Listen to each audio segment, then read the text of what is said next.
আচ্ছা, এবারে সাইড থেকে দিয়ে দিচ্ছি অল্প একটু ধনেপাতা, দিয়ে দিচ্ছি ভেজে রাখা পেঁয়াজ, যে অবশিষ্ট পেঁয়াজটা রেখেছিলাম সেইটুকু দিয়ে দিলাম, দিয়ে দিচ্ছি অল্প একটু শাহি গরম মশলা। আচ্ছা, এবারে ডিমটা যাতে পানসা না লাগে সেজন্য আমি অল্প করে একটু নুন দিয়ে দিচ্ছি,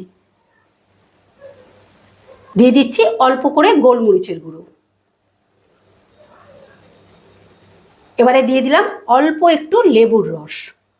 এটা তোমরা দিতেও পারো নাও দিতে পারো, তবে লেবুর ফ্লেভারটা আমার খুব ভালো লাগে তাই দিলাম।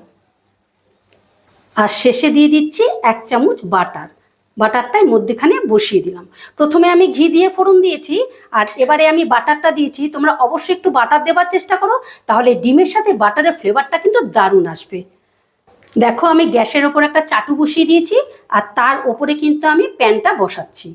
এবারে একদম লো আঁচে এটাকে আমি 10 মিনিটের জন্য বয়েল করে নেব। রাইসটা 10 মিনিট হয়ে গেছে, এবারে আমি গ্যাসটা অফ করে দিচ্ছি। কিন্তু এখন ঢাকনাটা তুলব না, রাইসটাকে আমি আরও 5 মিনিট দমে রাখবো।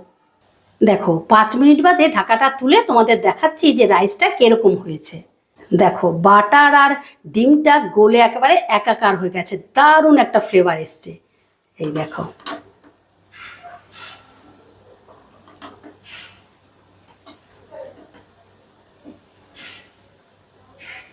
দেখো কতটা ঝরঝরে হয়েছে।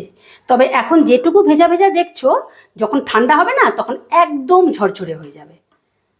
আর এই দেখো, তোমাদের ডিমটা তুলে দেখাচ্ছি। দেখো, দারুণ ফ্লেভার এসছে, দারুণ লোভনীয় হয়েছে। তাই তোমরা একবার হলেও ট্রাই করো, আর খেয়ে যদি ভালো লাগে তাহলে অবশ্যই একটা কমেন্ট করো। ঠিক আছে, এবারে তোমাদেরকে আমি পরিবেশন করে দেখাচ্ছি।